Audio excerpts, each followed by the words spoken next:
All-time favorite guitar licks, written by none other than Gordon Sumner. also known as Sting. How you doing, guys? Checking in. It's Uncle Larry. Lots to talk about today. But I sent a text thread to a couple friends of mine the other day, because I always talk about the greatest cover songs of all time.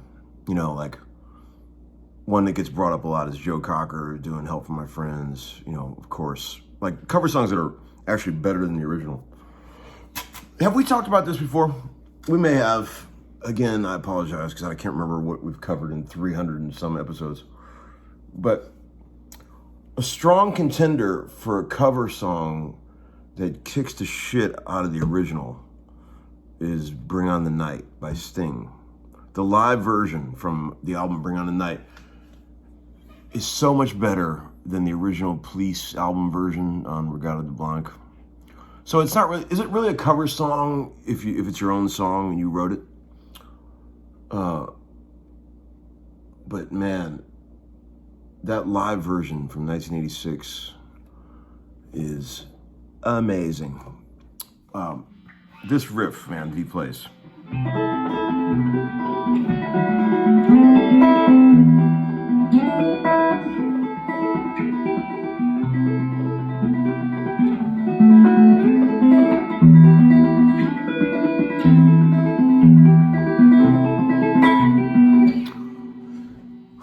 Man, that is cool. Anyway, hope everybody's doing good out there. Just got home from work. Day one of a 2-week Vince Gill record at Vince's studio. Man, we had fun today. So great to see all the cats.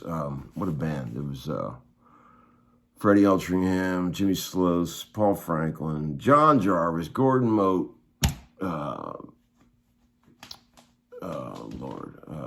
who else?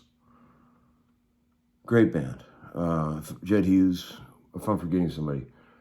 But man, it's just so cool to see all those guys. We got a couple songs in the can. It went very well. It's a good day when you want to get home from work and want to keep playing guitar. But I'm a little bummed out that there's no Monday Night Football tonight. I'm not going to lie. But I did get some cool cards in the mail today. I bought a set of 1963 Topps in really good shape. Topps football from 63. This 1963 set includes Mike Ditka. Look at how clean this Jimmy Brown is.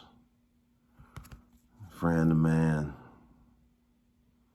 Broke all the records, in his time. Y.A. Tittle, one of the most misunderstood guys in NFL history. Johnny U. Jim Marshall, the guy who ran the wrong way with a fumble recovery. Bob Lilly. Amazing that a guy could have a career like this. 10-time Pro Bowler. And all you ever talk about is the time he picked up the ball and ran the wrong way. That's something that would happen to me. Bob Lilly. Who's this right here? Oh, Sam Huff. Jim Brown's all-time rival. Willie Wood. Dude. Forrest Gregg went on to be a coach. Jim Taylor. Him and the Golden, Paul Horning, the Golden Boy. What a backfield. Who else we got here? Bart Starr, might have heard him. A Rare Unmarked Checklist. Ray Nitschke. Oh man, who's this? Deacon Jones. Don Meredith. The Pride of Texas. Man, what a cool set. Here's a cool old telly that my friend Greg Voros gave me a while back. Great old Blackguard 54.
I can honestly say I've never done that before in my life.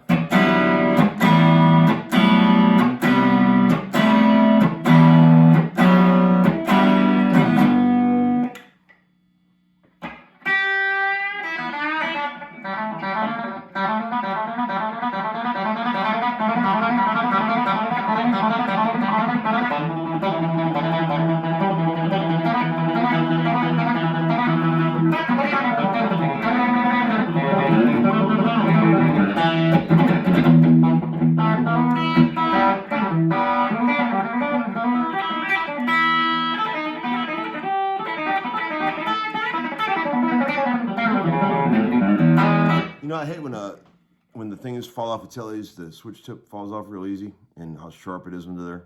That'll cut your finger right off. You gotta put a piece of tape on there so that when you put the top hat on, it doesn't come flying off all the time.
Sharp distance.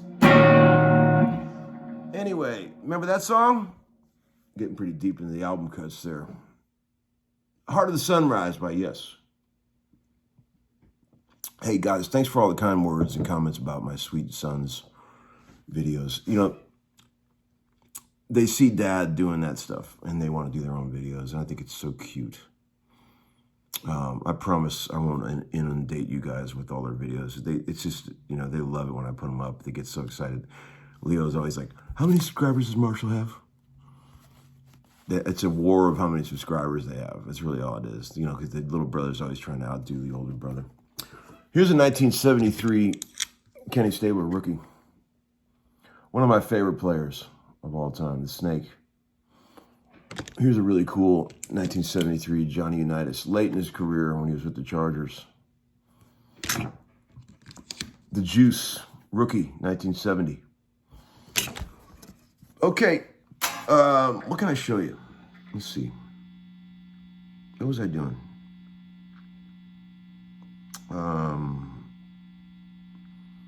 I had that little riff going. Oh, this is kind of cool. Doing harmonics where you go...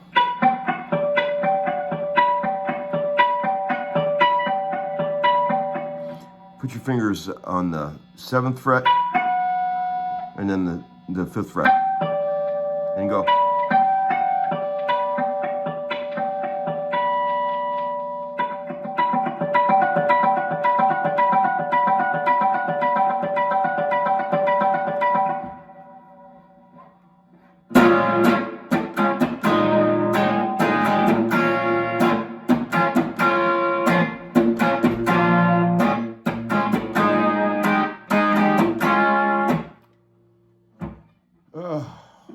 I'm just like a jukebox of old songs. They just pop in my head, and I just can't stop playing.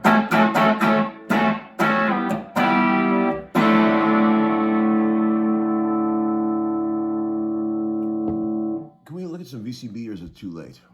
Have we gone on too far already? I think we've already wasted too much time talking about nothing.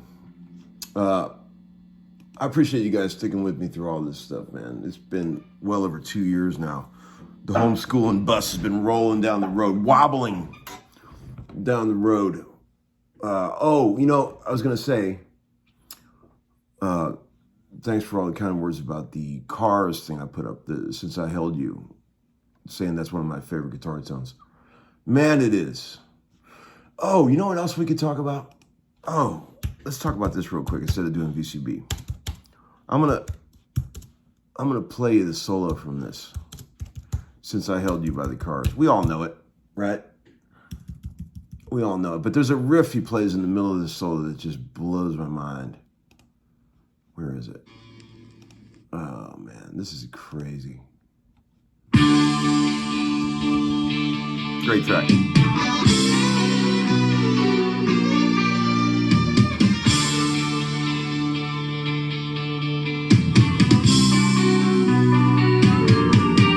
How loud the toms are in the mix.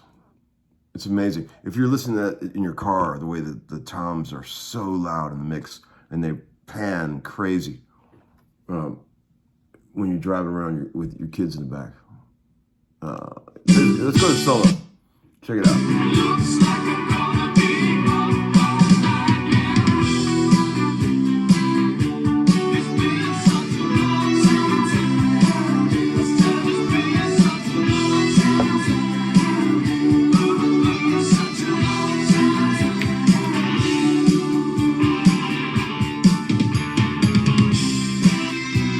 That's a good riff, but that's not what I'm talking about.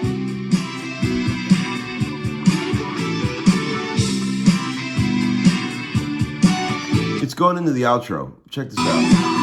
Oh yeah, check it out. Right here.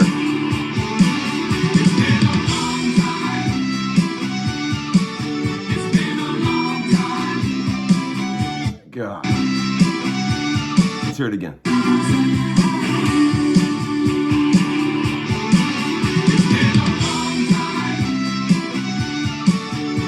Tom.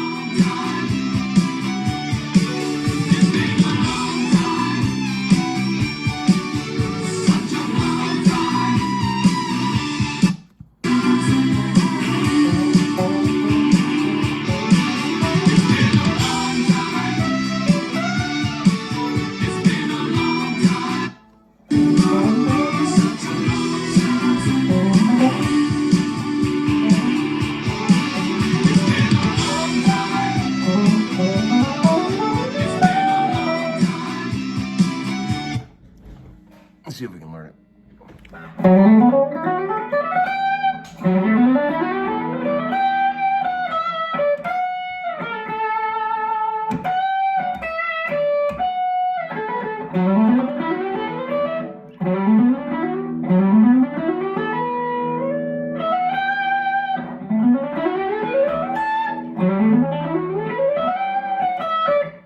Something like that. I could learn it. I should learn that whole solo and play it for you guys. Man, I heard that he, work out those solos, very rigidly and had them all, worked out. Did I already tell you about the time when I saw him at a clinic when I was a kid? I think I told you guys about this. Jesus, I'm sorry. I'm losing it. I can't remember what I talked about, but I'll repeat this again for those who've seen it 3 times. I saw him at a guitar clinic when I was a kid. Huge Cars fan I was, and still am. And when I got to the clinic, I remember he was associated with Hughes and Kettner, and he had some Hughes and Kettner gear. And he got up and played a little bit, and it sounded like he had a broken hand. I remember even when I was a kid just going, what? Like, it was all so sloppy and raunchy, and I was like, wait a minute, that's the same guy that played all the stuff on the Cars records? But, who knows, man? He maybe he's one of those guys, like a band guy, that if he doesn't know what he's playing, he's not really a great improv guy or whatever. But who knows? It doesn't matter. All that matters is they made these great records, and he came up with the shit, and that's all that matters. I feel like, yes, it's a bonus when a band can get up and play live and do an amazing version of one of their songs. But I don't expect that. Like, when we were growing up, you'd see a band on Letterman or Carson or whatever, or whatever late night talk show you watched. And 8 out of 10 of them sounded terrible live, right? Most bands of the day. You know, they make these amazing sounding records with lots of overdubs, and then when they go to try to play it live, they can't pull it off.